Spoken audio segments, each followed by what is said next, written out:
Esse é o Ancapsu e nós vamos falar agora sobre um outro discurso do Gilmar Mendes que aconteceu ontem também, mas que por sua vez foi totalmente errado, né? Eu elogiei ontem o discurso do Gilmar Mendes no que tange ao trabalhismo, ele está vendo a coisa da maneira correta, a relação de trabalho mudou no Brasil e a CLT, que já era uma coisa engessadora, que já era uma coisa errada lá atrás, se tornou totalmente insuportável. A gente tem que se mover para fora desse paradigma de governo proteger trabalhadores, isso não existe. O que protege trabalhador é pedido de demissão, meu amigo. Está insatisfeito com o trabalho, não gosta do que você está fazendo, vai fazer outra coisa, pede demissão, vai trabalhar em outro lugar. Não tem outra coisa que proteja o trabalhador que não seja isso.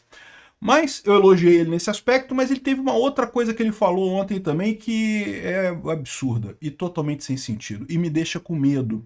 Porque a visão que eu tenho dessa história é que a esquerda está convencendo o STF a brigar com os Estados Unidos, a bater nos Estados Unidos, a se afastar do mundo civilizado, embarcar numa aventura autoritária venezuelana aqui no Brasil.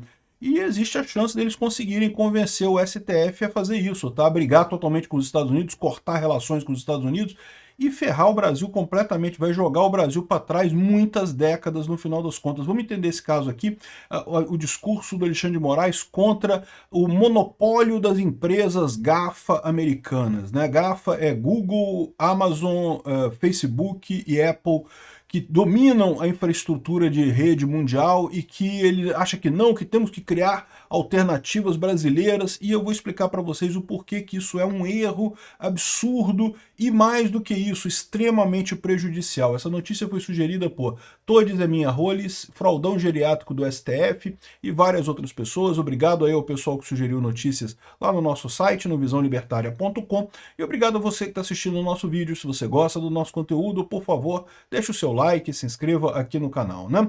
Pois bem, o Gilmar Mendes fez esse discurso contra o Norte Global, falando de Sul Global, ou seja, falou como qualquer aluno de universidade federal, aí de universidade pública aqui, esse negócio de papo de DCE mesmo, um absurdo completo a conversa do Gilmar Mendes, que, de novo, que se fosse só uma opinião de merda dele, eu não tenho problema nenhum quanto a isso. O problema é que esse cara tem o potencial de levar o STF para a esquerda, vocês sabem, eu já falei para vocês. O Lula escolheu esse caminho, o Lula está querendo brigar com os Estados Unidos, separar o Brasil, ficar chorando depois, ah, não, que o Brasil tá mal, pô, foi por causa da sanção americana, a culpa não é minha, né? Igual fica falando o cara lá de Cuba, igual fica falando o cara da Venezuela, ao invés de assumir a responsabilidade pelas merdas que estão falando, fica culpando os Estados Unidos, e a gente sabe como é que termina esse filme, né? Termina com o ditador rico, o Lula ficando rico pra caramba, o ditador de Cuba tá rico, o ditador da Venezuela tá rico, mas o resto do povo todo ficando na pobreza absoluta aqui no Brasil, né? Então, se ele tiver o apoio do STF para isso, amigo, nós estamos fodidos, cara. O Lula vai dar esse golpe em 2026 e vai colar o golpe e estamos todos fodidos. Fiquei muito preocupado com esse discurso do Gilmar Mendes aqui. Ó. Então, o que ele falou aqui? Ó? A soberania digital deve constituir prioridade estratégica imediata para o Brasil. Vivemos uma dependência crítica de infraestrutura digital controlada por empresas estrangeiras, como destaco em pesquisa recente, né? E fala aqui uma pesquisa aqui da UNB. Nosso país gastou mais de 23 bilhões entre 2014 e 2025 em contratos públicos com licenças de software, soluções em nuvens e aplicações de segurança, disse o ministro, né? E gastou esse dinheiro com essas coisas todas por um motivo muito simples, porque não existem alternativas melhores aqui no Brasil, né? O Brasil, a economia para você fazer data centers e coisa e tal requer, por exemplo, energia elétrica barata. A energia elétrica no Brasil é absurdamente cara. Então, ou seja, acaba que as próprias ineficiências brasileiras impedem soluções nacionais para esses problemas, né? A impressão que ele dá é que o Brasil vai ter que desenvolver os seus data centers e coisa e tal. Ele esquece que a gente está tão atrás nessa briga que esse tipo de briga só vai isolar a gente. Recentemente, vocês viram, eu falei ontem, dei o furo ontem, que o Brasil já recebeu sanções de vendas de chip de inteligência artificial. Não podemos mais comprar chips de inteligência artificial da NVIDIA, da AMD e de outras marcas americanas, devido justamente à proximidade com a China e esse tipo de coisa. E aí, o que acontece nesse caso? As iniciativas brasileiras de inteligência artificial vão ficar todas atrasadas, porque mesmo aquelas que já tinham comprado chip antes dessa proibição, o que vai acontecer? Os chips estão sempre melhorando, daqui a pouco tem novas versões desses chips, né? E as novas versões nós não vamos poder comprar. Vai acontecer aqui no Brasil o que acontece com a China também. Os Estados Unidos permite a exportação depois de um tempo. Então, depois de um tempo que o chip já não é mais o chip da moda, o principal, você pode comprar, mas aí você vai ficar sempre atrasado em relação ao que os Estados Unidos faz.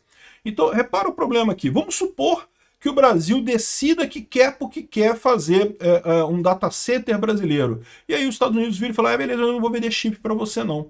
E aí o Brasil vai fazer como? Qual vai ser a solução do senhor Gilmar Mendes? Vamos fazer uma fábrica de chip.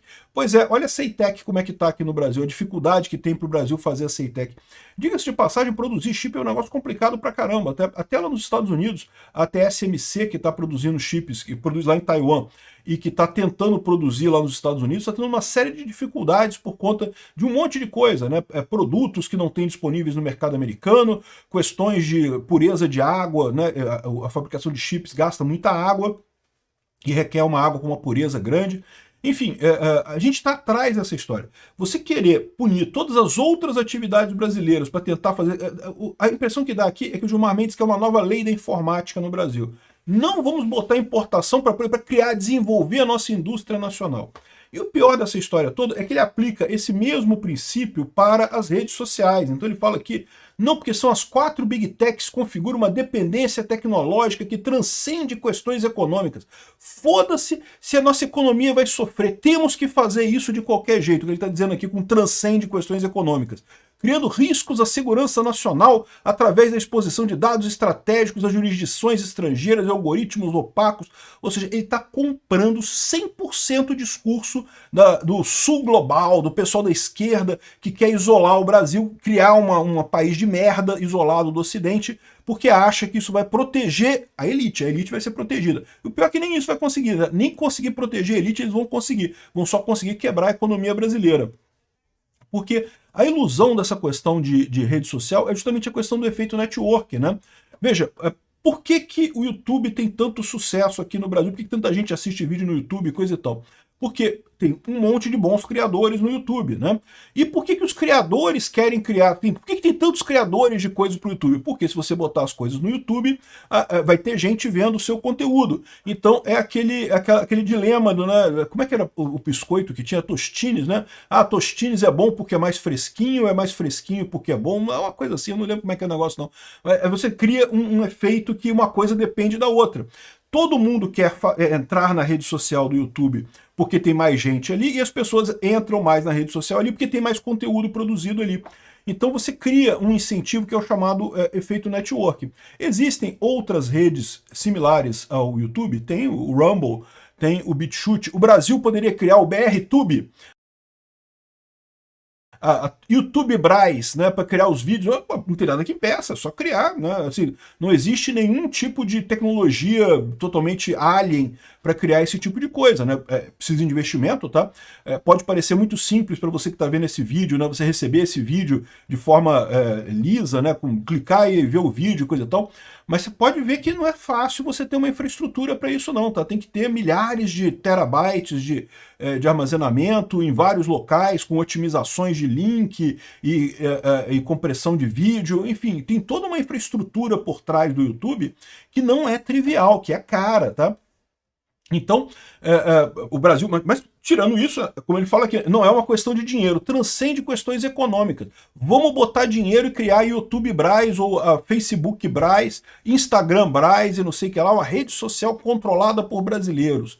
E aí ele está descartando justamente o efeito network. Por quê? Porque uma rede que tenha só brasileiros, naturalmente vai ser pior do que uma rede que tenha pessoas de outros países. Por exemplo, quando você pega alguma dica técnica sobre como consertar o seu iPhone, como transferir sei lá o que do seu Android, é sempre o vídeo de um indiano falando inglês porco pra caramba, mas o cara te explica como fazer e você entende e consegue fazer a coisa. Por quê? Porque no YouTube tem gente da Índia, tem gente do Paquistão, tem gente do mundo inteiro, da Ucrânia, da Europa, de tudo quanto é lugar. Então você vai ter o conteúdo que você quer ali. É muito melhor você estar nessa rede do que você se isolar. É ruim para quem entra na rede, por quê? Porque vai ter menos conteúdo, só vai ter conteúdo do Brasil. E é ruim para quem produz conteúdo nessa rede. Por quê? Porque só vai ter audiência do Brasil. Repara como é que é uma solução de merda, né? O efeito network garante que o YouTube tem um monopólio que dificilmente esse monopólio vai ser vencido, a menos que o YouTube faça muita merda, né? Por que o Rumble começou a crescer?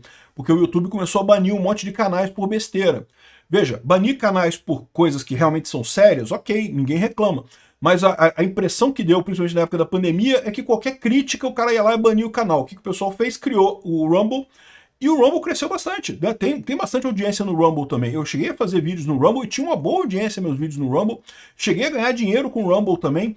E hoje em dia eu meio que parei porque o Rumble está inacessível no Brasil e, enfim. E o ponto é esse, né? Fazer uma rede brasileira, que é o Gilmar aqui, isolar o Brasil do mundo, não é uma ideia nova, tá? É uma ideia que acontece. A Rússia tem essa mesma ideia, a China tem essa mesma ideia, né?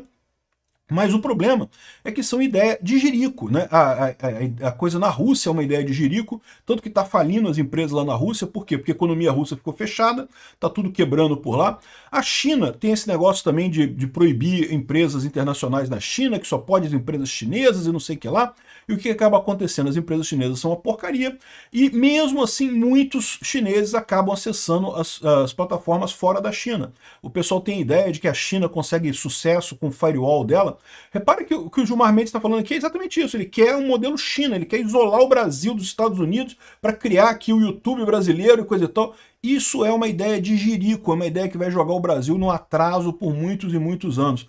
É uma pena isso, tá? Me preocupa muito esse tipo de coisa, porque, de novo, o Lula vai tentar dar o golpe em 2026. E se esse pessoal do STF embarcar, a gente tá fudido.